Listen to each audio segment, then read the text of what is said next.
nervioso, ¿cuál es lo general? ¿Qué es el sistema nervioso en sí? Es el conjunto de estructuras morfológicas que tienen la función de ¿qué? De recibir los estímulos externos, procesar esa información y efectuar una respuesta. Cuando ustedes tocan algo caliente, ¿qué es lo que hacen? Primero perciben que está caliente y ¿qué hacen? Apartan la mano, ¿no? Esa es la función del sistema nervioso, recibir los estímulos externos, procesar la información y efectuar una respuesta a través de ¿qué? ¿Cuáles son los efectores del sistema nervioso? Efectores músculos, músculo estriado, músculo visceral, las glándulas y músculo cardíaco. Entonces, en estructura del sistema nervioso tenemos que, de manera anatómica, el sistema nervioso está dividido en sistema nervioso central y sistema nervioso periférico. ¿Quiénes forman el sistema nervioso central? El cerebro y la médula espinal, todo lo que es el encéfalo, es decir, cerebro, tronco encefálico, cerebelo, médula espinal y eso. El sistema nervioso central, entonces, conformado por el encéfalo y el sistema nervioso periférico, tanto por la médula espinal como por los nervios raquídeos. ¿Cuántos nervios raquídeos hay? 31 a 33. Ahora, de manera fisiológica, ¿cómo se divide el sistema nervioso? En somático y en víscero vegetativo. ¿Cuál es la diferencia entre estos dos? El sistema nervioso somático es voluntario. ¿Qué quiere decir eso? Aquí en el minero así es voluntario. Al músculo estriado, al órgano de los sentidos, ¿no? Sistema nervioso somato, motor, es voluntario, es decir, es consciente. Todas las actividades que ustedes pueden realizar de manera voluntaria están ejercidas ¿por quién? Por el sistema nervioso somático. Y el sistema nervioso víscero-vegetativo, entonces, si uno es voluntario, el otro ¿qué va a hacer? Involuntario. ¿A quién inhiere el sistema nervioso víscero-vegetativo? A la víscera, es decir, al músculo liso, a la glándula y al músculo cardíaco.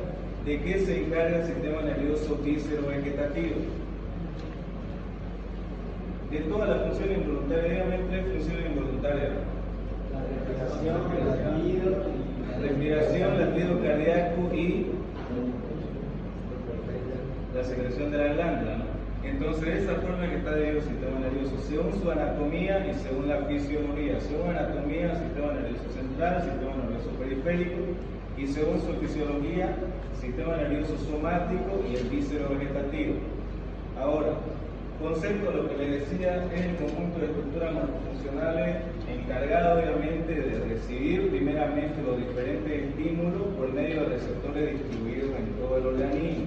¿Por qué digo de receptores? Todo el cuerpo tiene terminaciones nerviosas, ¿sí o no? ¿Qué nervios se acuerdan que hayan estudiado en anatomía en el cuerpo? Todos los nervios del cuerpo, nervio mediano, cubital, radial, ciático, nervio iliminal y linfoártico, todos ellos que son nervios periféricos que tienen la función de poner en contacto al sistema nervioso central con todas las partes del cuerpo. ¿Por qué? Que ustedes tienen sensibilidad en los pies, en las piernas, en los brazos, en las manos, o en el cuello, en la cabeza. Porque hay terminaciones nerviosas que permiten recibir esos estímulos. Entonces, la primera función del sistema nervioso es recibir esos estímulos a través de ¿quiénes? De los receptores periféricos. Estos receptores periféricos van a conducir esa información hacia el sistema nervioso central, es decir, hacia la médula, hacia el encéfalo, y ahí ¿qué es lo que se va a hacer? Se va a interpretar, se va a procesar y se va a elaborar una respuesta. Es decir, el centro donde se procesa, donde ocurre, donde se integra toda la información, ¿cuál es? El cerebro, el encéfalo y la médula espinal. Y una vez que está elaborada la respuesta, esta va a través de los nervios a los órganos efectores. ¿Cuáles son los órganos efectores? Músculo estriado, músculo liso, músculo cardíaco y la glándula. Entonces, esa es la función principal, lo más general del sistema nervioso. Ahora, cuando avanzamos el sistema nervioso, vemos cómo el desarrollo biológico, a través de qué procesos se forma el sistema nervioso. Tres procesos, ¿cuáles son? ¿Qué es la inducción? Cuando el ectodermo se constituye en neuroectodermo y este me va a formar la placa neural, ¿en qué día? 17, ¿no? Después de la fecundación. Luego viene la neurulación, que es cuando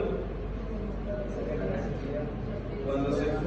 A ver, esa placa neural primeramente se va a plegar y va a formar un canal, y luego ese canal se cierra y me forma un tubo. Ese tubo tiene dos neuroporos, ¿cuáles son? ¿En qué día se cierra?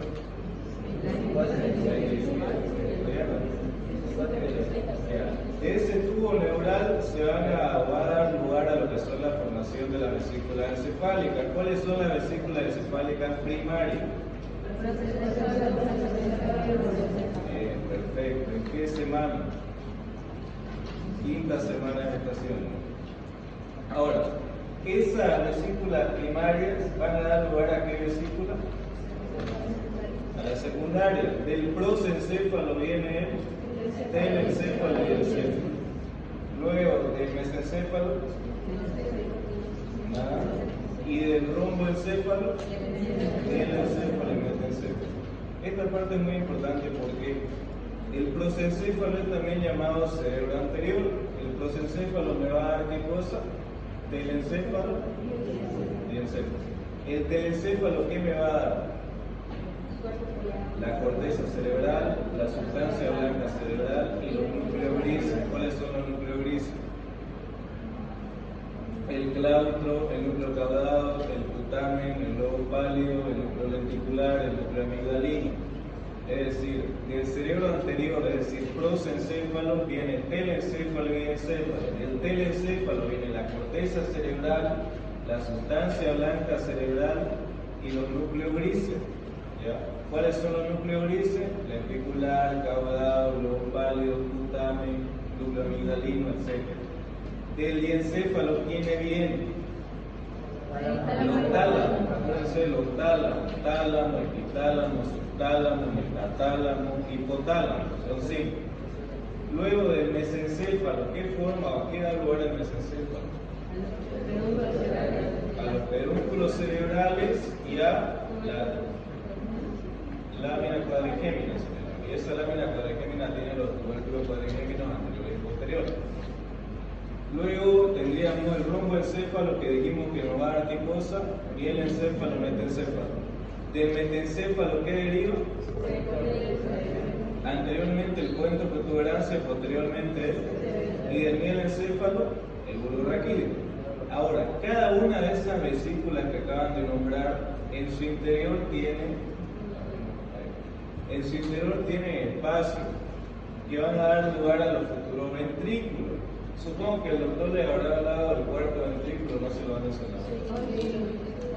¿Le gusta eso? Sí, lo van a ver bien. ¿Qué son los ventrículos? Son espacios, es decir, son cavidades llenas de qué? Exactamente. ¿Qué es el líquido cefalorraquídeo? Es un líquido que está circulando por todo el sistema nervioso, lubricando y dando oxígeno, transportando desechos más que todo a la célula. Eso es lo que me olvidaba mencionar. Del prosencéfalo derivan los ventrículos laterales. El tercer ventrículo, ¿de dónde deriva? Del encéfalo, exactamente. Del mesencéfalo, que deriva el acueducto mesencefálico de Silvio. Ahorita vamos a ver para qué sirve. Entre el puente y el cerebelo, ¿quién está? ¿Qué ventrículo? El cuarto ventrículo. ¿Quién comunica el tercer ventrículo con el cuarto ventrículo? El acueducto de Silvio. El acueducto de Silvio. ¿Quién comunica los ventrículos laterales con el tercer ventrículo? El agujero interventricular de Monro. Los agujeros interventriculares del Monro, exactamente. Y al final de la médula, en su extremo terminal, hay otra cavidad llamada ventrículo terminal de Krauss, se llama. ¿Quién comunica el cuarto ventrículo con el ventrículo terminal de Krauss? El conducto central o conducto ependimario. Fíjense que todos estos ventrículos, los laterales, el tercero, el cuarto y el terminal, están comunicados. ¿Por qué están comunicados? Porque por ahí va a estar circulando de manera constante lo que es el líquido cefalorraquídeo. ¿Y quién forma el líquido cefalorraquídeo? Los plexos colideos, exactamente. Entonces eso, el sistema nervioso ya saben, esto lo pregunta el doctor, 3 etapas: inducción, ovulación y la formación de la vesícula. Le encanta al doctor preguntar qué deriva de tal vesícula, qué deriva del procencéfalo, de dónde viene el